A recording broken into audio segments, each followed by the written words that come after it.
الشيطان الرجيم بسم الله الرحمن الرحيم ثم رددنا لكم الكرة عليهم وأمددناكم بأموال وبنين وجعلناكم أكثر نفيرا إن أحسنتم أحسنتم لأنفسكم وإن أسأتم فلها فإذا جاء وعد الآخرة ليسوءوا وجوهكم وليدخلوا المسجد كما دخلوه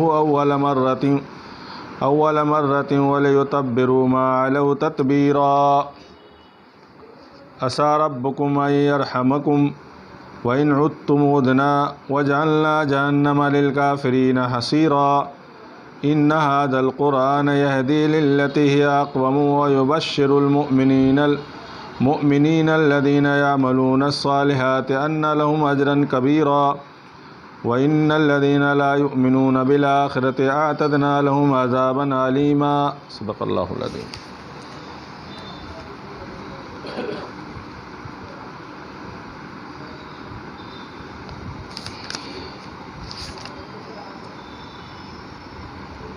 آخر کار جب ان میں سے پہلی سرکشی کا موقع پیش آیا تو اے بنی اسرائیل، ہم نے تمہارے مقابلے پر اپنے ایسے بندے اٹھائے جو نہایت زور آور تھے اور وہ تمہارے ملک میں گھس کر ہر طرف پھیل گئے تھے۔ یہ ایک وعدہ تھا جسے پورا ہو کر ہی رہنا تھا۔ اس کے بعد ہم نے تمہیں ان پر غلبے کا موقع دے دیا اور تمہیں مال اور اولاد سے مدد دی اور تمہاری تعداد پہلے سے بڑھا دی۔ دیکھو، تم نے بھلائی کی تو وہ تمہارے اپنے ہی لیے بھلائی تھی، اور برائی کی تو وہ تمہاری اپنی ذات کے لیے برائی ثابت ہوئی۔ پھر جب دوسرے وعدے کا وقت آیا تو ہم نے دوسرے دشمنوں کو تم پر مسلط کیا تاکہ وہ تمہارے چہرے بگاڑ دیں اور مسجد یعنی بیت المقدس میں اسی طرح گھس جائیں جس طرح پہلے دشمن گھسے تھے، اور جس چیز پر ان کا ہاتھ پڑے اسے تباہ کر کے رکھ دے۔ ہو سکتا ہے کہ اب تمہارا رب تم پر رحم کرے، لیکن اگر تم نے پھر اپنی سابق روش کا اعادہ کیا تو ہم بھی پھر اپنی سزا کا اعادہ کریں گے، اور کافر نعمت لوگوں کے لیے ہم نے جہنم کو قید خانہ بنا رکھا ہے۔ حقیقت یہ ہے کہ قرآن وہ راہ دکھاتا ہے جو بالکل سیدھی ہے۔ جو لوگ اسے مان کر بھلے کام کرنے لگے انہیں یہ بشارت دیتا ہے کہ ان کے لیے بڑا اجر ہے، اور جو لوگ آخرت کو نہ مانا انہیں یہ خبر دیتا ہے کہ ان کے لیے ہم نے دردناک عذاب مہیا کر رکھا ہے۔ گزشتہ جمعہ بنی اسرائیل کے اوپر 2 مرتبہ کا ذکر آیا وقضینا سے۔ پہلی مرتبہ کے بارے میں بڑی تفصیلی گفتگو ہوئی تھی کہ قبل مسیح کتنا تھا، اور دوسری مرتبہ کس کا تسلط ہوا تھا۔ لیکن عام طور پر جو ہمارے ہاں مشہور ہے کہ پہلے وعدے سے مراد کہ پہلا وعدہ پورا، اس سے مراد بخت نصر ہے، جس نے یہودیوں کو برابر کی سزا دی، توریت کو جلایا، بیت المقدس کو تباہ و برباد کیا، اور ہیکل سلیمانی کو بھی تباہ و برباد کر دیا۔ دوسرے وعدے سے مراد جو ہے تیتوس رومی جو ہے ان کے اوپر حملہ کیا، یعنی رومن لوگوں کا حملہ ہوا، اور حملہ ہونے کے بعد وہاں بھی کئی ہزار قتل ہوئے اور پھر کئی کو غلام بنا کے لے گئے۔ اور اس کے بعد جو ہے پھر جب دوسری مرتبہ لوٹے ہیں تو دوسری مرتبہ لوٹنے کے بعد تقریباً جو ہے 100 سال تک تو خلافت راشدہ کے مطابق رہا ہے، اور اس کے بعد پھر ان کے اندر جو ہے حضرت سلیمان علیہ السلام کے بعد جو ہے 2 حکومتیں الگ الگ بن گئی، اور دونوں اپنے اپنے طریقے سے حکومت کرنے لگے، اور جو منہاج نبوہ تھا اس زمانے کے حساب سے اس کو انہوں نے جب چھوڑ دیا تو پھر ان کے اوپر وہی حالات آئے جو پہلے بنی اسرائیل کے اوپر آئے تھے، اور پھر اس کے بعد جو حالات آئے تو تقریباً یہ حالات بہت لمبا چلا، اور آپ صلی اللہ علیہ وسلم کے آنے تک اور اس کے بعد بھی یہ حالات ان کے اوپر باقی رہے۔ اسی چیز کو اس کے بعد ہم نے تمہیں ان پر غلبے کا موقع دیا، وہ تمہیں مال اور اولاد مدد دی اور تمہارے تعداد سے پہلے بڑھا دیا۔ یعنی یہ پہلی مرتبہ بخت نصر کے بعد جو ہے پھر موقع ملا، اور موقع ملنے کے بعد اللہ تعالیٰ نے ان کو مال بھی دیا، اولاد بھی دی، اور ان کے تعداد کو بھی بڑھا دیا۔ ہر اعتبار سے فلسطین اور اس علاقے میں ان کا قبضہ ہوا۔ اس کے بعد جو ہے یہ دیکھو، تم نے بھلائی کی تو تمہارے اپنے ہی لیے بھلائی تھی۔ ظاہر ہے کہ بھلائی کا اثر انسانی زندگی میں تو پڑتا ہی ہے، آنے والی نسلوں پر بھی بھلائی کا اثر پڑتا ہے۔ قرآن میں تقریباً 2 یا 3 جگہ اس چیز کو بیان فرمایا گیا ہے کہ ماں باپ کی بھلائی کا اثر اولاد کے اوپر بھی پڑتا ہے. جیسے ابوہما صالحہ، 2 یتیم بچے، سورہ کہف کے اندر حضرت موسیٰ علیہ السلام کا جو سفر ہو رہا تھا، گاؤں والوں نے مہمانی نہیں کی اور کھانا نہیں کھلایا، تو وہاں پر جو حضرت خضر نے کہا کہ چلو یہاں سے، اور بغیر مزدوری لیے وہ دیوال کو سیدھا کر دیا، تو وہاں پر بھی آیا کہ ان دونوں کے باپ جو ہے نیک تھے. اس کے علاوہ بھی کہ وہ جس لڑکے کو قتل کیا گیا تھا اس کے بارے میں بھی آیا کہ ان کے باپ نیک ہیں، کہ ڈر تھا کہ سرکشی کریں گے تو ان کے یا اولاد کی محبت میں وہ اس نیکی سے ہٹ جائیں گے. اس لیے تو ان احسنتم لانفسکم، بھلائی کا اثر انسانی زندگی پر پورا پڑتا ہے. جو انسان کا یہ 6 فٹ کا دائرہ ہے، دماغ سے لے کر پاؤں تک اس کا اثر پڑتا ہے. یعنی بھلائی کریں گے تو آپ کے دل میں ایک خوشی ہوتی ہے، پہلا اثر. برائی کریں گے آپ کے دل میں کفر پڑتا ہے. بھلائی کے طرف جائیں گے تو دماغ پر بھی وہ گھنٹی لگتی ہے کہ اچھا کام ہے، کرنا چاہیے. اور اگر برائی کے طرف جائیں گے تو دل میں بھی کفر ہوگا کہ غلط کیا. امام بخاری رحمۃ اللہ علیہ نے وہاں پر ایک چیز بیان فرمایا ہے، ایک باب قائم کیا ہے جس کے اندر کہا ہے، علامات ایمان میں سے بیان فرمایا ہے کہ اگر تم سے گناہ ہو جائے اور تیرے دل میں رنجیدگی پیدا ہو اور تیرے دل میں شرمندگی پیدا ہو کہ ہم سے گناہ ہو گیا، تو کہا یہ ایمان کی علامت ہے. اور اگر کسی نیکی سے رک گیا اور نیکی نہیں کر پائے اور اپنی سستی پر، اپنی غفلت پر اور اپنی کوتاہی پر جو ہے اپنے آپ کو کوسا، تو کہا یہ ایمان کی علامت.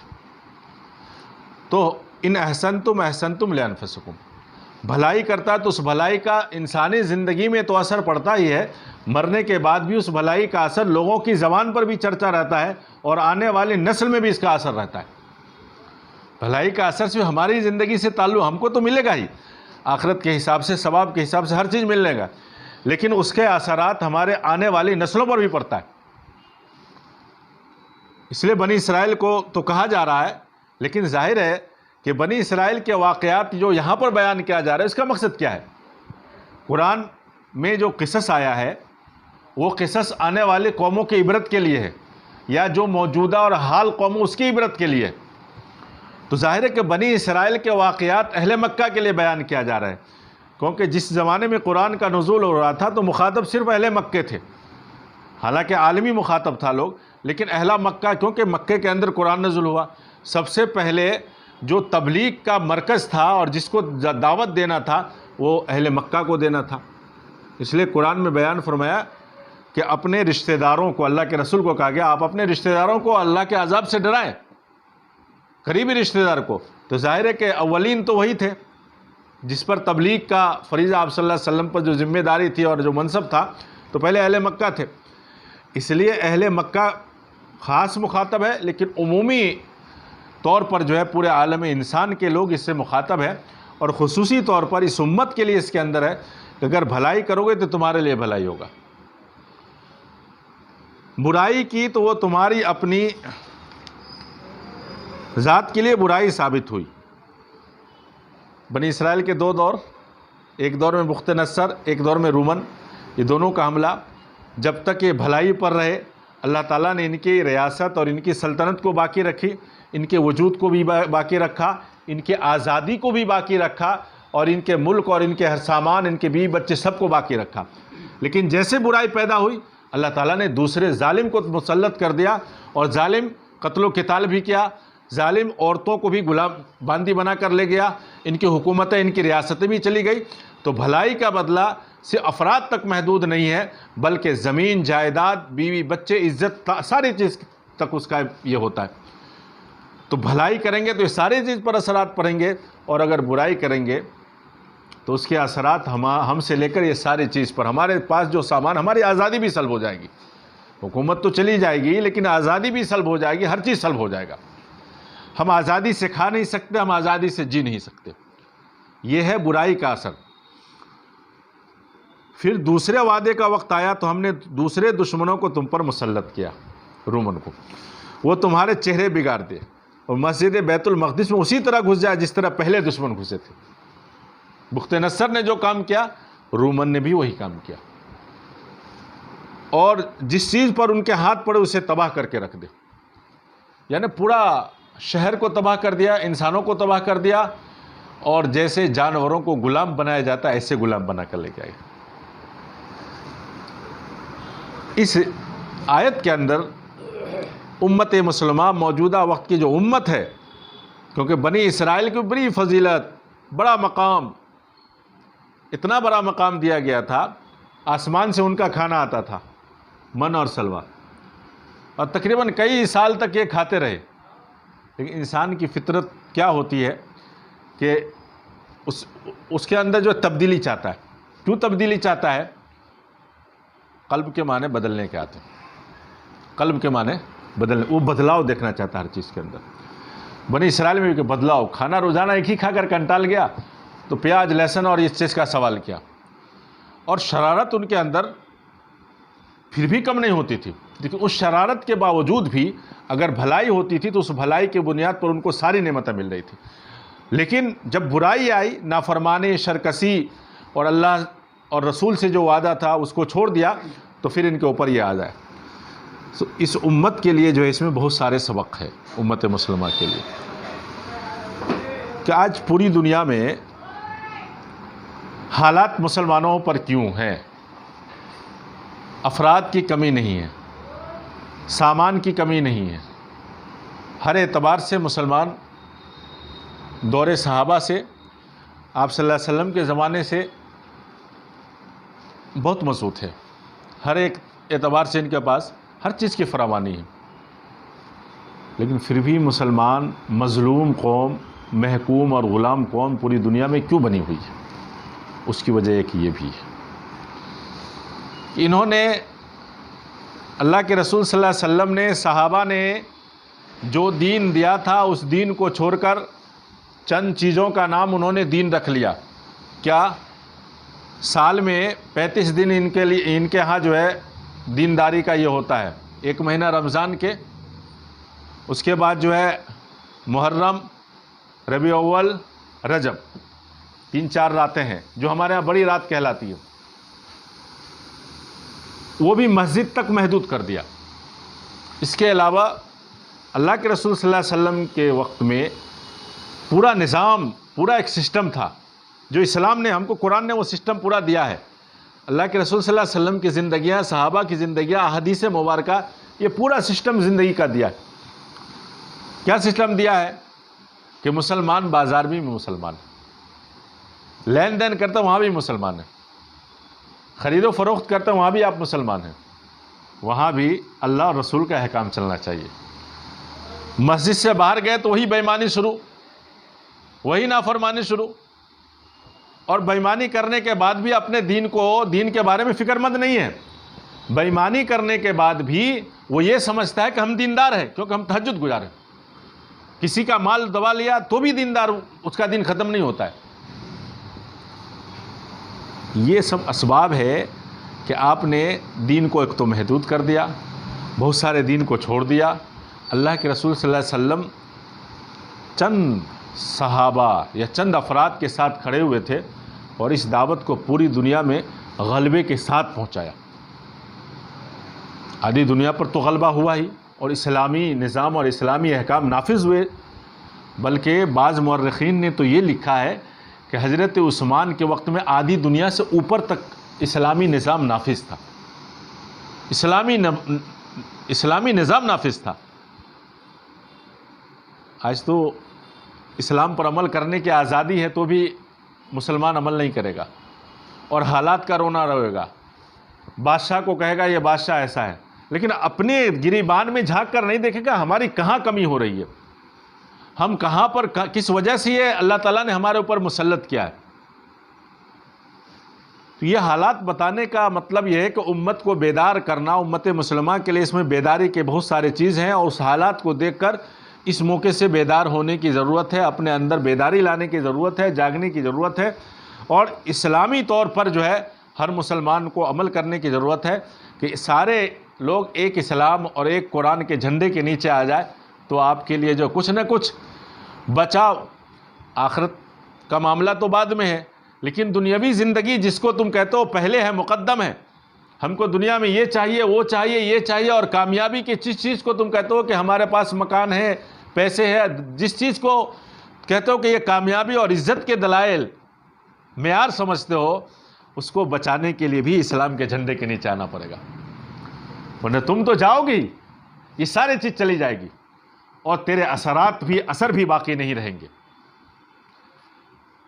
ہم سے زیادہ طاقتور، ہم سے زیادہ منظم، ہم سے زیادہ یہ اسپین کی تاریخ، یہ سب تاریخ مسلمانوں کو بیدار کرنے کے لیے، لیکن وہی آپس کے اختلافات، آپس کی لڑائیاں، آپس کے پھوٹ، ایک جھنڈا نہیں، ایک امیر نہیں، اس کی بنیاد پر جب حالات آئے ہیں تو اسپین سے جو ہے مسلمانوں کو ایسے ختم کر دیا گیا کہ جہاں کچھ تھا ہی نہیں، ان کی مساجدوں کو گرجا گھروں میں تبدیل کر دیا گیا، زائرین کے لیے وہ نمائش کی چیز بنا دیا گیا،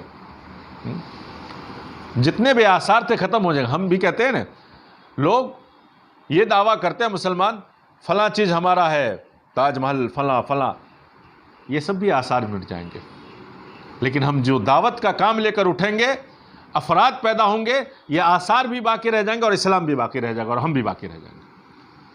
اسلام کی بقا میں ہماری بقا ہے، سیدھی بات ہے۔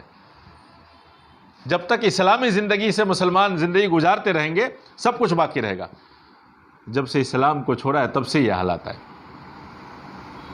آپس میں یعنی جیسے صحابہ 1 لاکھ 1.25 لاکھ صحابہ ایک ساتھ، ہمارے یہاں تو 500 آدمی 700 آدمی ایک ساتھ نہیں ہو سکتے، چند افراد ایک ساتھ جمع نہیں ہو سکتے۔ نہ معاف کرنے کا جذبہ ہے، نہ صبر کا جذبہ ہے، اور نہ دوسرے کی رعایت کا جذبہ ہے۔ کسی کا احترام کبھی جذبہ نہیں ہے کہ یہ ان کا احترام کیا جائے، ان کا یہ کیا جائے، ہم سے بڑے ہیں تو ان کی عزت دی جائے۔ ایک مسلمان ہونے، ایک انسان ہونے اور ایک مسلمان ہونے، دونوں میں اللہ تعالیٰ نے احترام کو پیش کیا۔ وَلَقَدْ كَرَّمْنَا بَنِي آدم۔ اگر ایک انسان ہے تو اس کا احترام ہمیں انسانی لحاظ سے کرنا پڑے گا، ایک مسلمان ہے تو اسلامی لحاظ سے اس کا احترام کرنا پڑے گا۔ اسی چیز کو بیان کر کے ہمیں یہ کیا جا رہا ہے۔ اب آگے کی آیت جو ہے، جب تقریباً ہزاروں سال کے بعد جو ہے عسیٰ ربکم ان یرحمکم، ہو سکتا ہے اب تمہارا رب تم پر رحم کرے، یہ دور جو ہے آپ صلی اللہ علیہ وسلم کا ہے، جو بنی اسرائیل کو کہا جا رہا ہے۔ اور جانتے ہیں بنی اسرائیل جب مدینہ آیا ہے، یہ اسرائیلی لوگ مدینہ آئے ہیں تو حضرت ایوب انصاری کے گھر میں ٹھہرا بھی اس لیے ہے۔ حضرت ابو ایوب انصاری کے گھر کے بارے میں کچھ لوگوں نے یہ لکھا ہے کہ کوئی نبی آ کر وہاں رہے تھے اور یہ کہے تھے کہ ایک نبی آنے والے جو اس گھر میں ٹھہریں گے، اس لیے میں اس نبی کے انتظار میں یہاں آیا ہوں۔ اور جتنے بھی اسرائیلی تھے وہ مدینہ بھی اس لیے آئے تھے کہ آخری نبی کے انتظار میں آئے تھے کہ جب مکہ سے مدینہ ہجرت کریں تو ہم سب سے پہلے پہل کر کے ان کے اوپر اسلام قبول کریں گے۔ لیکن جب آپ صلی اللہ علیہ وسلم مبعوث ہوئے، اللہ تعالیٰ نے بھیجا، تو اب ان کے دل میں حسد اور دشمنی پیدا ہو گئی۔ کیا دشمنی حسد پیدا ہو گئی؟ اوس اور خزرج سے جب ان کی لڑائیاں ہوتی تھی تو یہ کہتے تیرے شرک کا ہم جنازہ نکالیں گے، تیرے شرک کو ہم ختم کریں گے۔ ایک آخری نبی آ رہے ہیں، اس نبی پر ہم اسلام قبول کر کے اس نبی کی بات کو مان کر ہم تم سے مقابلہ کریں گے اور تمہارے شرک بت پرستی کو ہم ختم کریں گے۔ یہ اوس اور خزرج کو بار بار دھمکی دیتے تھے۔ اوس اور خزرج بھی یہ بات کو سنتے رہتے تھے، ان کے ذہن میں بھی چیز یہ ہو گئی۔ تو اس قبیلے کے جب کچھ لوگ گئے حج کے موقع سے، اور حج کے موقع سے جب دیکھا کہ یہ دعوت دے رہے ہیں تو فوراً ان کو یہودی کی بات یاد آ گئی کہ یہودی دھمکی، ہو سکتا ہے یہی آخری نبی ہو۔ اور وہ 6 آدمی جو اسلام قبول کر مدینہ آتے ہیں، دوسرے سال 12 آدمی اور تیسرے سال 72 آدمی جاتے ہیں۔ 3 بیعت ہوتا ہے اور وہ بھی مینا کی گھاٹی میں چھپ کر ہوتا ہے، اور آخری مرحلے میں جب 72 ہوتے ہیں تو 72 کا یہ دعویٰ ہوتا ہے کہ آپ صلی اللہ علیہ وسلم کو یہاں تکلیف ہے، ہمارے یہاں چلے۔ اس موقع سے حضرت عباس رضی اللہ تعالیٰ عنہ جاتے ہیں۔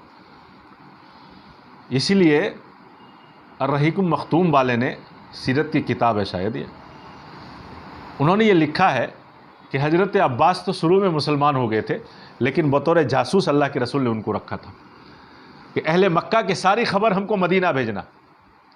ظاہر ہے کہ اگر وہ آپ صلی اللہ علیہ وسلم کے مذہب پر نہ ہوتے، دلیل یہی دیا جاتا ہے کہ مینا کے گھاٹی میں آپ صلی اللہ علیہ وسلم کے ساتھ گئے اور اہل مدینہ سے وعدہ لیا کہ دیکھو میرا بھتیجا کے لیے ہم لوگ کافی ہے، پورا بنو ہاشم ہے، پورا ان کا قبیلہ ہے، اگر کوئی ان کے اوپر ہاتھ ڈالے گا تو ہم لوگ ان کو چھوڑیں گے نہیں۔ یہ کب کہے گا؟ جب آپ صلی اللہ علیہ وسلم کی محبت اور اسلام کی محبت ہو. اس لیے کچھ لوگوں نے لکھا ہے اور کچھ لوگوں نے لکھا ہے کہ فتح مکہ کے موقع سے وہ مسلمان ہوئے. تو اسی کو کہنا ہے کہ شاید تم پر رحم کرے اگر تم آپ صلی اللہ علیہ وسلم پر ایمان لے، لیکن اگر تم نے پھر اپنی سابق روش کا اعادہ کیا تو ہم پھر سزا کو اعادہ کریں گے. یہی ہوا کہ ان کے لیے جب آپ صلی اللہ علیہ وسلم کی نبوت کو تسلیم نہیں کیا تو تسلیم نہ کرنے کی بنیاد پر مدینہ سے بھی نکالے گئے، خیبر میں آئے اور خیبر سے بھی نکالے گئے. اور جو 3 طبقہ تھے یہودی کے، نذیر، قریظہ، بنو قینقاع، اس میں سے تو ایک کو قتل کیا گیا جو دغا بازی اور جس نے دھوکہ دیا تھا آپ صلی اللہ علیہ وسلم کو کہ آپ سے معاہدہ ہوا تھا کہ ہم یہاں مدینہ میں رہتے ہوئے سب ساتھ میں، ایک حلف نامہ ہوا تھا، تو اس میں انہوں نے غداری کی تو غداری کی سزا ان کو ملی. وَجَعَلْنَا جَهَنَّمَ لِلْكَافِرِينَ حَصِيرًا. یہ تو دنیا کی سزا ہوگی. اور کیا سزا ہے کہ یہ بنی اسرائیل کئی سال تک ادھر ادھر دھر بدر کی ٹھوکریں کھاتے رہے، پوری دنیا میں ذلیل ہوئے، اور پھر جا کر جو ہے 19ویں صدی کے اندر جو ہے ان کو ایک قدم جمانے کا موقع جو ہے شام، فلسطین اور یروشلم کا علاقہ جو ہے ان کو قدم جمانے کا ملا. اور ایک ادھر ادھر سے جو ہے، اور وہ بھی جب ہٹلر نے جو ہے جرمن کے اندر یہودیوں کو قتل عام کیا تو ادھر ادھر بھاگے، تو عرب کو رحم آیا کہ آ جاؤ ادھر ہی رہ جاؤ، اپنی زمینیں دی، اپنی جائیداد دی اور کہا کہ اس میں بس جاؤ. یہ رحم کا نتیجہ ہوا کہ پھر انہی کے اوپر یہ ظالم بن گئے، کیونکہ یہ کچھ یہودی تھے پہلے سے لیکن اجتماعی طور پر یہ بکھرے ہوئے تھے پوری دنیا میں اور اسی علاقے کے اندر. لیکن جب ایک ساتھ میں جم گئے اور ایک ساتھ میں جمع ہو گئے تو پھر ان کا پلاننگ مسلمان کے خلاف ہوا، کیونکہ جو شرارتیں ان کی اندر تھی مسلمانوں کے خلاف، وہ شرارت جاگ اٹھی اور پھر یہ کرنے لگے. یہ تو دنیا کی سزا ہوئی. اور آخرت کی سزا یہ ہے کہ جہنم ان کو قید خانہ بنا. حقیقت یہ قرآن وہ راہ دکھاتا جو بالکل سیدھی ہے. جو لوگ اسے مان کر بھلے کام کرنے لگے انہیں یہ بشارت دیتا ہے ان کے لیے بڑا اجر ہے، اور جو لوگ آخرت کو نہ مانے انہیں یہ خبر دیتا ہے کہ ان کے لیے ہم نے دردناک عذاب مہیا کر رکھا ہے. اصول ہے قرآن کا کہ جہاں پر ایمان والوں کا ذکر آیا ہے ساتھ میں کافروں کا ذکر بھی آیا ہے، ماننے والا کا ذکر آیا تو نو ماننے والے کا بھی ذکر آیا ہے، نعمتوں کا ذکر آیا ہے تو وہاں پر سزا کا بھی ذکر آیا. اب یہیں پر دیکھیے بالکل سیدھی راہ قرآن دکھاتا ہے، لیکن امت کا 98% لوگ قرآن سے دور ہے. قرآن نہ پڑھنا آتا ہے نہ سمجھنا آتا ہے، نہ سمجھنے کی فکر ہے، کیونکہ دستور حیات زندگی گزارنے کا یہ قرآن میں پورا اصول بیان فرمایا گیا، اور جو فروع رہ گیا ہے وہ اللہ کے رسول صلی اللہ علیہ وسلم کے حدیث اور زندگیاں سے ملتی ہے. لیکن اصول تو قرآن ہی دے گا آپ کو. اور خصوصی طور پر جس میں 2 آدمی کے حقوق کو بیان کیا گیا اس کو اللہ تعالیٰ نے تفصیل بیان کر دی ہے. مثال کے طور پر جب طلاق کی بات آئی تو کھول کے بیان کیا، وراثت کی تقسیم کی بات تو کھول کے بیان کیا. ایسے حقوق کے بیان کی بات آئی ہے تو اس کو بالکل یعنی اس کے فروع کو بھی اللہ تعالیٰ نے نہیں چھوڑا. جہاں پر اللہ تعالیٰ کو پتا تھا کہ انسان حریص ہے، لالچی ہے، یہ گڑبڑ کرے گا حق دینے میں، وہاں پر اللہ تعالیٰ نے کھول کے بیان فرمایا. نکاح کی بات وہاں بھی بہت سارے احکامات بیان فرمایا. تو قرآن جب سیدھی راہ دکھاتا ہے تو آپ قرآن کو چھوڑ کر سیدھی راہ کہتے اختیار کرو گے. قرآن کو مضبوطی سے تھامنا ہی پڑے گا. یہ دستور اور یہ منصور اور یہ ساری چیزیں انسانی زندگی کے لیے، اب اس کو چھوڑ رہے ہیں اور یہ کہتے ہیں کہ قرآن صرف علماء کے لیے، قرآن صرف پڑھے لکھے لوگ کے لیے نہیں، قرآن پوری امت اور پوری انسانیت کے لیے. قرآن میں ایک جگہ پوری انسانیت کے لیے قرآن نے کہا کہ اے لوگو تمہارے لیے اللہ تعالیٰ نے ہدایت کی کتاب نازل کی، پورے لوگ کے لیے، دنیا میں جتنے بستے ہیں ان کے لیے بھی ہے اور جو قرآن کو مانتے ہیں ان کے لیے بھی ہے. کیونکہ قرآن صرف اسلام مسلمانوں کے لیے تو نہیں ہے، کیونکہ آپ صلی اللہ علیہ وسلم آخری نبی، قرآن جو ہے آخری کتاب، عالمی نبی تو عالمی کتاب، ہر ایک کی ضرورت ہے. دنیا میں ہر ایک بستے ہیں، ہر ایک کے ساتھ انسانی چیزیں لگی ہوئی ہے. مسلمان جو چیز کھاتا ہے وہ بھی کھاتا ہے، وہ بھی چلتا ہے، وہ بھی رہتا ہے، اس بھی شادی بیاہ کر رہے ہیں، تو اس کو بھی قرآن کی ضرورت تو سب کو ہے. لیکن جو مانتے ہیں ان کے لیے بڑی یہ ہے کہ قرآن جب سیدھی راہ دکھاتا ہے تو پہلے اس کو صحیح ڈھنگ سے مانیے. ماننے کا مطلب یہ ہے اس کو پڑھنا ہے، اس کو سمجھنا ہے اور اس کے اوپر عمل کرنا ہے اور دوسرے تک دعوت پہنچانا ہے. پڑھنا بھی ہے، سمجھنا بھی ہے، عمل بھی کرنا اور دوسروں تک دعوت بھی پہنچاتا ہے. قرآن کہہ رہے ہیں کہ جو لوگ اسے مان کر بھلے کام کرنے لگے، دونوں چیز ہے، ایمان اور عمل صالح دونوں ضروری ہے. خالی ایمان کے ساتھ آپ یہ دلیل نہیں دے سکتے کہ میں مومن ہوں. ماننے کا مطلب اس کی دلیل ہے کہ اس پر عمل کرنا ہے. یہ دلیل ہے اس کی کہ آپ قرآن کو مانتے ہیں, اللہ کو مانتے ہیں, رسول کو مانتے ہیں, تو اس کی دلیل یہ کہ آپ کی زندگی میں وہ عمل ہے کہ نہیں. اللہ جس چیز کا حکم دیا, اللہ کے رسول جو عملاً کر کے گئے ہیں, یا حدیث میں جو بتایا اس پر عمل ہے یا نہیں ہے. دعوے سے کام نہیں چلتا, دعوے سے کچھ بھی نہیں ہوگا, بس کہ اس کی دلیل بھی دینی پڑے گی کہ آپ اللہ رسول کو مان رہے ہو, قرآن کو مان رہے ہو. اس کی دلیل یہ کہ عمل کر کے بتانا پڑے گا کہ ہے. کہہ رہے ہیں کہ ان کے لیے بڑا اجر ہے, بشارت ہے ان کے لیے کہ بڑا اجر ہے. بڑا اجر کیا ہے؟ آخرت میں جنت کے فیصلے, جہنم سے بچاؤ ہے, یہ بڑا اجر ہے. دنیا کے اجر تو اس کے علاوہ ہے. بہت ساری نیکیاں ہم کرتے ہیں, اس کا بدلہ اللہ دنیا میں دے دیتا ہے, اور بہت سارے اللہ تعالیٰ آخرت میں دے گا. اور بعض نیکیاں ایسی ہے تو دنیا میں بھی بدلہ ملتا ہے, آخرت میں ملے گا. اللہ تعالیٰ کے خزانے میں تو کمی نہیں ہے, ایک چیز پر آپ کو یہاں بھی بدلہ دے وہاں بھی بدلہ دے. تو اجر عظیم سے جتنے بھی اعمال ہے اسلام کے, جتنے بھی شریعت کے اعمال ہے, ہر ایک کا فائدہ اگر دیکھے گا, جسمانی, روحانی, معاشی, معاشرتی, اس کے بعد جو ہے یہ سارے چیز آپ غور کرو گے ایک ایک عمل کے اوپر, تو ہر ایک چیز. اور اخروی تو ہے ہی, اخروی کا کوئی مسئلہ ہی نہیں ہے, لیکن ہر اعتبار سے آپ دیکھیے تو اس کا ایک نہ ایک فائدہ آپ کو جسمانی طور پر, روحانی طور پر, معاشی اور معاشرتی طور پر آپ کو ملنے والا ہے. پھر ان کے لیے دے رہے ہیں کہ جو لوگ آخرت کو نہ مانیں گے انہیں یہ خبر دے دو, ان کے لیے دردناک عذاب ہے. جلنے والے معمولی جب جلتے ہیں تو ان کو کتنی تکلیف ہوتی ہے. کبھی آپ دیکھنا کہ اگر آپ کی انگلی جل جاتی ہے, کچھ جل جاتا ہے, تو کتنی تکلیف ہوتی ہے. جب جہنم میں ڈالا جائے گا اس کو کتنی تکلیف ہو. دردناک عذاب وہی ہے, دردناک خطرناک عذاب. یہ تو ہم لوگ کہہ لیتے ہیں, لیکن وہ عذاب اتنا ہوگا کہ 500 سال دوری ہی سے جو ہے آدمی اپنے دنیا کی ساری نعمتوں کو بھول جائے گا, ساری نعمتوں کو بھول جائے گا کہ ہمارے ساتھ دنیا میں کچھ ہوا ہی نہیں.